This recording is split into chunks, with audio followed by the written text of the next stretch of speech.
Okay, now that we have some sales on our website, we need to package up our product that we sold.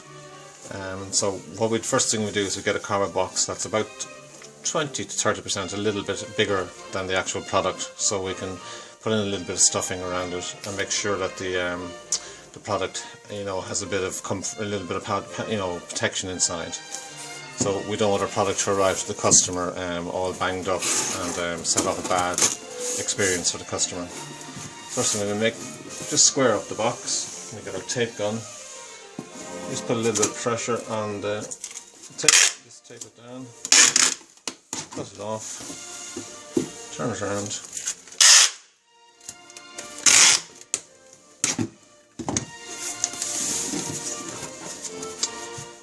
Okay, now we just open the box out.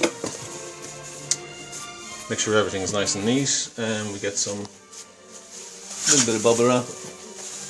This is important because if in this situation, if this was a presentation box, we'd need to protect it from getting scuffed and damaged. But in this case, it's not necessary. But just to give you an indication, the voids here all the way around. I'm just going to put a little bit of bubble wrap. Just stuffed it down in there. A little bit here, and lastly a little bit across the top.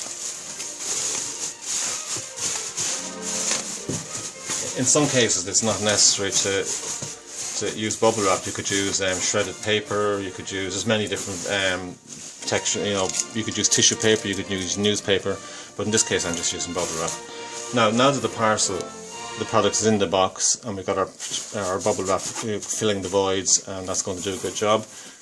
All we do normally at this stage is we put in a little bit of sort of promotional material. It's always a good idea to put a little bit of promotional material, and I would always put that at the top of the box, so when the person cuts the box open, it's the first thing to see, so they'll put it to one side and hopefully they will have it as a reference. And we also stick in our little brochure and a business card. In some instances people will print off an invoice. If there's multiple pics, they'll tick off the multiple pics and they'll stick it in the box and seal it up. But our website generates invoices and emails them over, so we don't have to print invoices on it, and that in a way is a good thing because it saves the environment a little bit. Next thing we do is to seal up the box, make sure the box it's a good fit, so the box is not going to squash. Next thing is to close it up nice and tight. Seal it.